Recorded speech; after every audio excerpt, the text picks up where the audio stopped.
Bonjour à tous.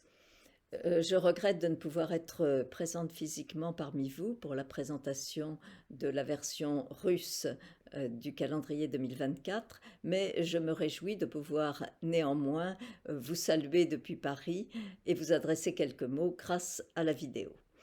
J'en profite aussi pour adresser mes remerciements à la Fondation Russia Christiana et à Madame Giovanna Paravicini d'avoir choisi la Cappadoce pour illustrer ce nouveau calendrier et de m'avoir aussi sollicité pour la rédaction du texte. La Cappadoce, comme vous le savez peut-être, a été mon terrain de recherche préféré pendant plus de 40 ans et je m'estime très privilégiée d'avoir pu y travailler aussi longtemps dans des conditions en général favorables et à une époque où les paysages et les monuments étaient mieux conservés qu'aujourd'hui.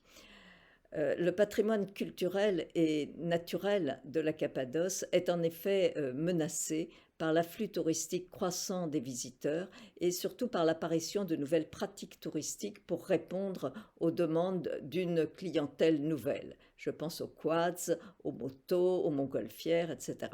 Donc il y a tout un développement touristique très mal maîtrisé qui entraîne une dégradation inexorable de l'environnement naturel, des paysages, de la biodiversité et bien sûr aussi des monuments.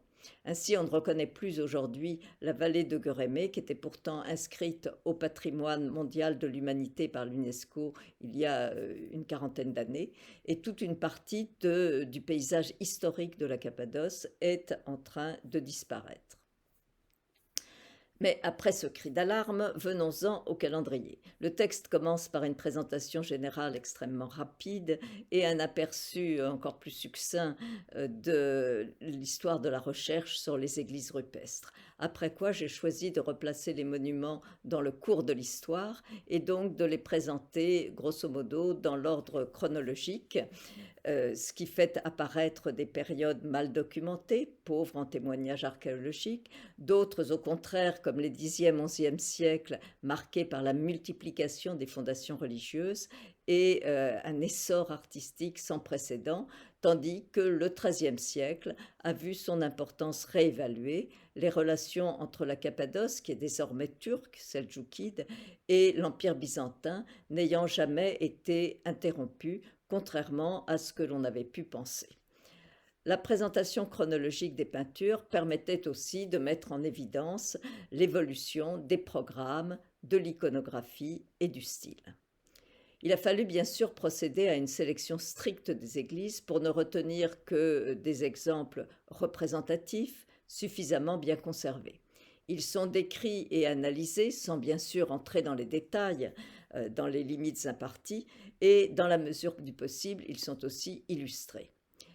Les monuments et leurs décors constituent vraiment une source historique à part entière, qui est d'autant plus précieuse pour la Cappadoce que les sources écrites nous font presque totalement défaut.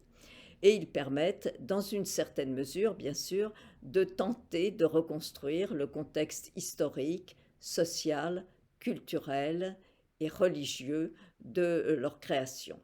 J'ai ainsi essayé de montrer comment l'analyse des peintures pouvait permettre, pouvait éclairer en tout cas les modalités de leur conception et de leur réception, en prêtant attention en particulier à leur rapport avec l'architecture, à la mise en espace des images, aux stratégies visuelles déployées pour en souligner la signification dogmatique, liturgique et ou sotériologique. Que nous apprennent les peintures sur la fonction de l'Église, sur la liturgie, sur le rôle du commanditaire dans la conception du programme iconographique, sur son statut social, sur les pratiques dévotionnelles des fidèles et les cultes préférentiels, sur les peintres et les ateliers actifs dans la région. Ce sont quelques-uns des nombreux questionnements qui sont sous-jacents. Mais l'interprétation des monuments, évidemment, ne va pas de soi. Leurs promoteurs n'ont pas marqué l'histoire et les inscriptions dédicatoires et historiques conservées sont très peu nombreuses.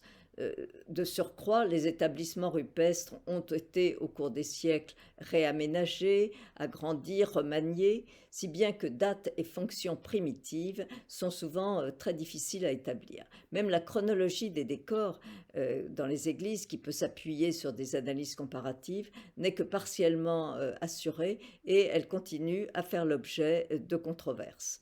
Ainsi, les peintures que Nicole Thierry plaçait avant l'iconoclasme sont aujourd'hui généralement attribuées au IXe siècle. Les décors prétendument iconoclastes ne sont plus considérés comme tels. Les peintures des églises à colonnes, traditionnellement placées au XIe siècle, seraient pour l'école allemande, que je ne suis pas sur cette voie, du XIIIe siècle, etc. Quant aux controverses concernant la fonction des monuments, je n'évoquerai que la question des monastères rupestres qui ont été requalifiés, pas toujours à raison à mon avis, par nos collègues américains en résidence civile aristocratique.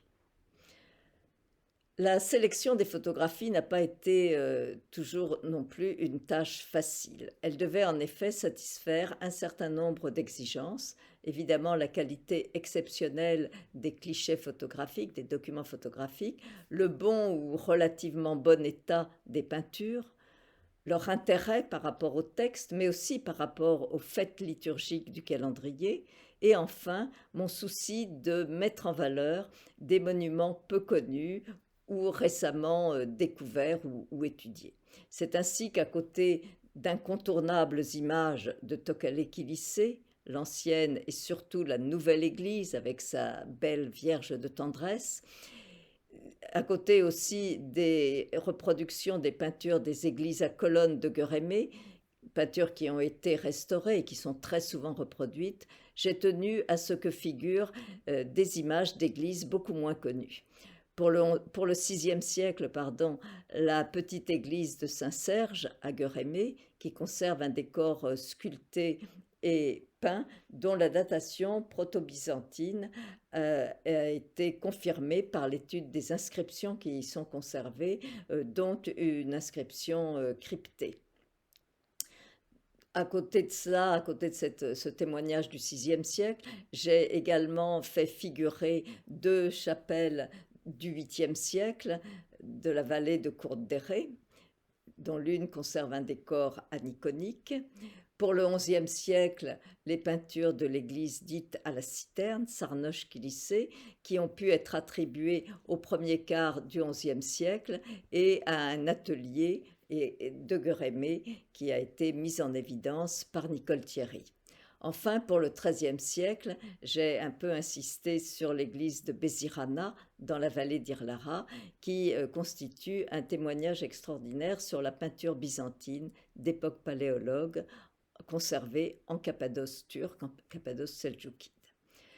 Ainsi, malgré les contraintes inhérentes à la publication d'un calendrier illustré, j'espère avoir réussi à donner une idée de la richesse, de la diversité des églises rupestres et de leurs peintures, et de l'intérêt de ce patrimoine qu'il faut absolument préserver pour les générations futures.